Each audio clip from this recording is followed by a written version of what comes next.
What's going on, YouTube? Metal Complex here, and today I am really excited about this knife. This is the Bestech Lion. This is I would call this a budget knife. They're coming in at about $52. I think you can find them on Blade HQ right now in black G10, tan G10, and OD green. Generally the three that you always see when a new knife becomes available. Really awesome knife. I have a lot of really good things to say about this knife. And you know what? I think this knife is already famous. But truthfully, how this knife came to end up on my channel is I was looking for, giveaway knives, which, by the way, this one will be as well. I was looking for giveaway knives beyond the Firebird or the Gonzo Firebird FH11, which is very similar. We'll compare the two. And I came across this, and I was like, that looks like a cool knife. And I was just me browsing the internet for stuff like this. And I looked at the price and I looked at the materials and I thought, you know what? I've heard that Bestech is, I hope I'm pronouncing that correctly. I've heard they make pretty good knives. So you know what? I'm just going to pull the trigger on this without doing any real research on what anybody thinks. I'm just going to do it. And man, I am so impressed with this. Anyways, let's get on here with some specs. And then we'll start talking about the knife. So overall length of this guy coming in at, well, if you want to measure the knife itself is actually under 8 inches to the back of the G10 scale. But if you're going to measure it all the way to the tip of that glass breaker there, yeah, you're looking at 8 1/4. 7.8 inches, something like that, for the total length of the knife. How about some size comparisons here? Let's do size comparison with the Ontario Rat Model 1. You can see the Rat 1 coming in at 8.6 inches overall. How about the Spyderco Paramilitary 2? Spyderco PM2 coming in at 8.3 inches overall. How about the Benchmade Griptilian, which I think is probably going to be the best size comparison with this knife. Benchmade Griptilian coming in at about 8 inches. You can see we are right there in the same just about everything.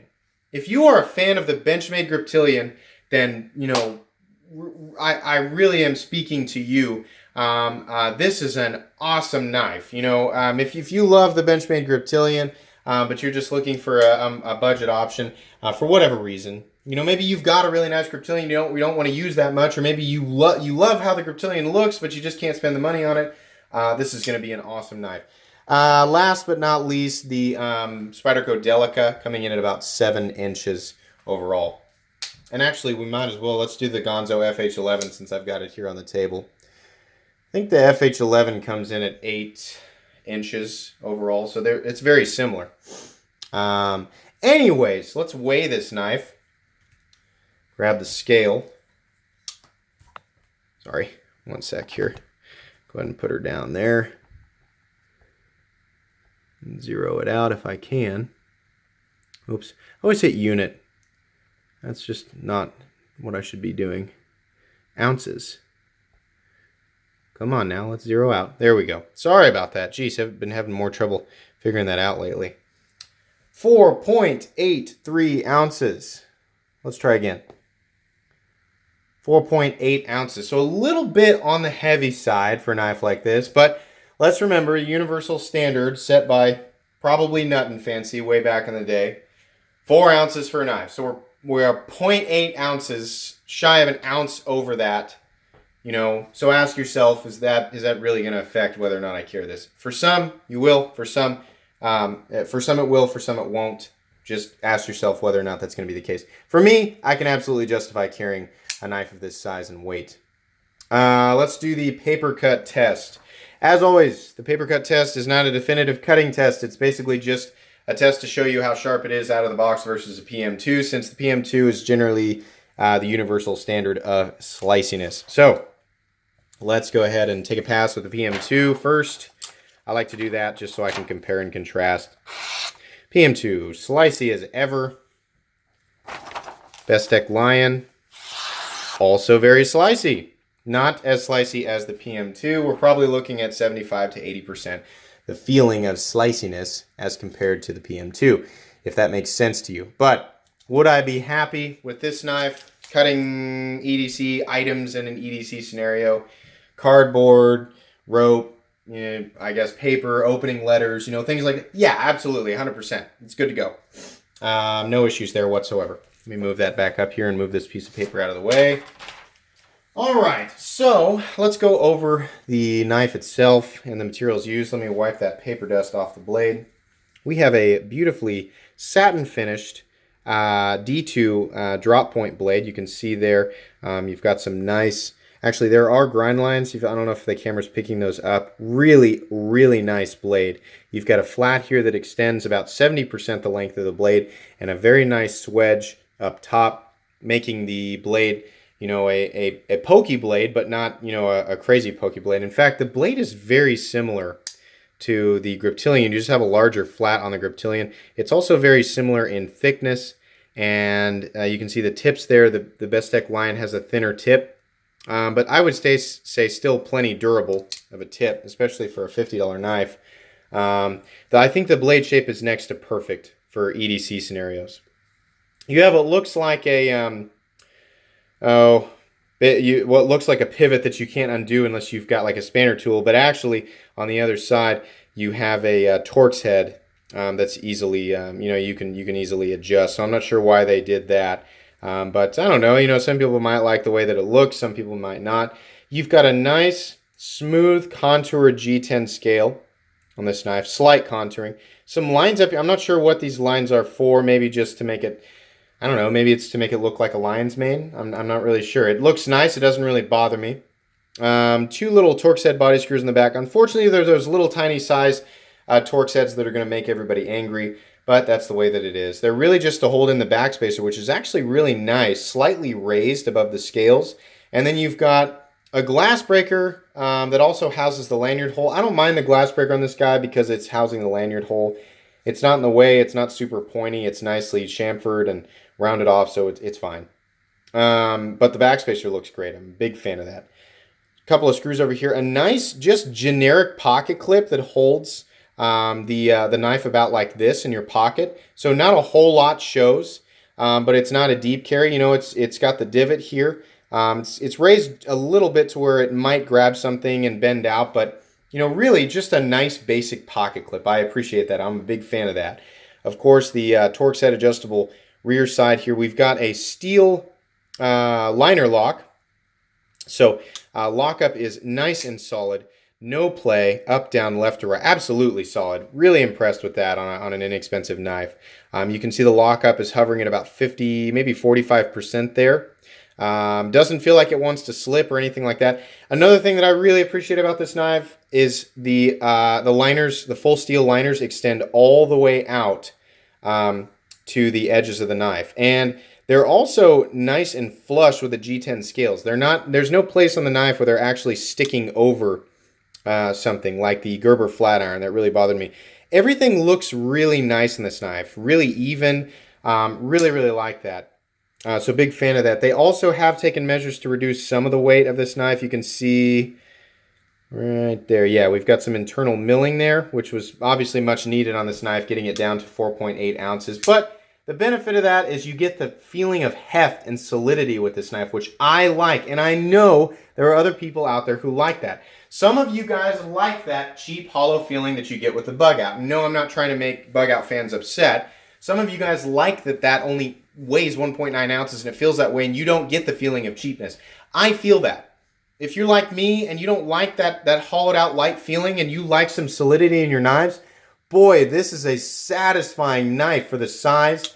I really like the way that those liners feel. That's a big part of why I like this knife so much. Now, the other reason that I like this knife so much is, as you guys can see there, the action. The flipping action on this guy is perfect. The flipper tab is nice and small. It's not huge. You know, there's not aggressive jimping on it anywhere. There's not aggressive jimping down here on the spine. The detent is perfectly tuned, and it just is. They just nailed it. You know, the overall silhouette of this knife, the blade, how the detent relationship to the flipper tab, the position of the flipper tab in relationship to the pivot. They just nailed it. It's perfect. I really like this knife. I want to see if I can flip her straight up. Yeah, in an awkward straight up flip, absolutely you can do that. Detent is not crazy heavy, but heavy enough that it's going to hold that blade in there. Yeah, it's perfect. Centering, perfect. Lockup, perfect. I mean, jeez. This is an awesome knife for 50 bucks. D2 steel. Remember, guys, D2 is not a stainless steel. It's about 12% chromium. The line's 14%. But you gain added toughness and pretty good edge retention with it. That's a great EDC steel. It's fantastic in this price range. Compared to the Rat, the Rat 1, which is D2 steel and nylon. I love the Rat 1, by the way. I love it. You're going to pay about 40 bucks for that knife. For 10 bucks more, you are getting a flipper, you're getting bearings, you're getting really just an upgrade to fit and finish and little details all the way around. The Bestech Lion looks substantially better, not only in silhouette, because, I mean, let's be honest here, the Rat 1's not winning any beauty pageants. The Lion is, in my opinion, better in fit and finish. It also has the G10 upgrade. You get that nice, satisfying flipping action, and it sounds good too.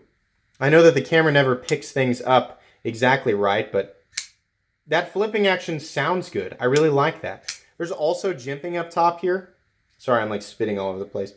There's also jimping up top here, and ergonomically with your finger in that primary choil position, this is just perfectly positioned. The ergonomics, which we haven't really gone into yet, are just fantastic. Pocket clip creates just ever so slightly a hot spot, just a little bit. But again, that's only going to affect you if you're going to cut all day, every day. If you're just going to get your knife out, make a quick cut, put it away, you're going to be just fine. One-hand manipulation and getting this thing in and out of the pocket and just using, I mean, it's perfect. This is a design that is not new, it's not fresh, it's not anything, ultra exciting visually, but it works. And they took that and they said, let's put D2 steel on it, let's put some G10 on it, let's do some slight contouring, make it look nice, and let's make a nice functional work tool. A nice, affordable, functional work tool, and they nailed it. This knife has it. It's got everything you're looking for. If you're looking to spend around 50 bucks on a knife, there's a few knives that I can recommend, honestly, but man, it's hard for me to not put this thing on the absolute top of my list, and I'm honestly not 100% sure I wouldn't. I also want to say this. The FH11, which is also going to be a giveaway knife, that knife is also G10 and D2 and has excellent fit and finish and has excellent action. It's got bearings and all that stuff. In fact, it's pretty much exactly the same as the Bestech Lion. And it's only 25 bucks. So a lot of you are like, why, which one would you pick? For me, honestly, I would pick the Lion, and here's why. I do not like the sharp corners on the FH11. I don't like that. I also don't like, well, I don't want to say I don't like it.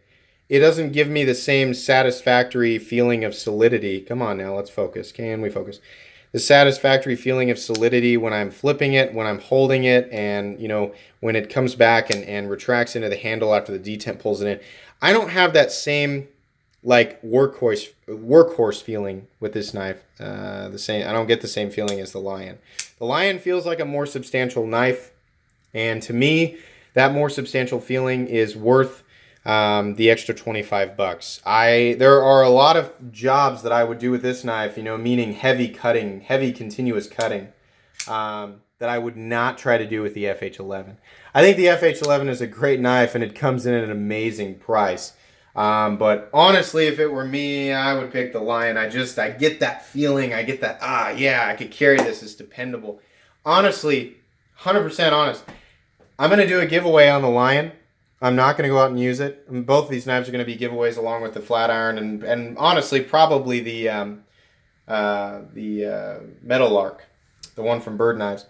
But I will probably buy one of these Lions for myself, and I mean just when I need to carry a budget option, and I still want a dependable knife. I mean, I really like that knife. It's just awesome. So. I really can't think of, there's always a section in these videos where I talk about things that I would change. I don't know that I would really change anything. I don't know that here's the thing. I don't need a glass breaker or a lanyard. So if it was up to me, a lanyard hole. If it was up to me, I would just have that shaved off and this whole thing be a backspacer. Honestly, if that were the case, you know, I think it might just be a perfect knife for me. Everybody's different. You know, some of you aren't going to like this up here. I suppose I might get rid of that. If I was going to turn this into my perfect knife, here are the honest changes I would make. I don't know what's going on here. Just make that a solid, you know, polished surface. Get rid of these lines here. I don't really, you know, need that. It's kind of give or take. Shave this off. Just make it a backspace here. You would see, legitimately, you'd have a perfect knife. You'd have an absolutely perfect knife for me, both aesthetically and functionally, and by price too. But you know what? All of those things that I pointed out are little visual nitpicks. None of those things matter. So I'm left to conclude that this is basically a perfect folding knife and well deserving of the $50 asking price.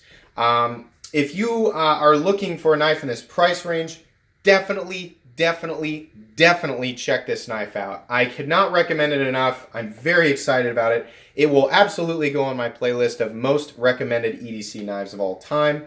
I think this knife is fantastic, and if I could, I would keep talking about this knife for 30 minutes, but that's not really going to do anybody any good because I don't really have a whole lot more to say about it. It's just that good. This is just an excellent knife. And you know what? A lot of people already know that. A lot of people are already aware of this knife. You know, definitely just check this knife out. This thing is just awesome. I find myself sitting around and flipping this thing over and over again because it just feels that good. And it's the right size, you know, it's actually under 8 inches. 8 inches overall with that glass breaker, but it's the right size, you know. Very satisfying knife to carry and flip, and I'm sure it'll bring people years and years of happiness in use.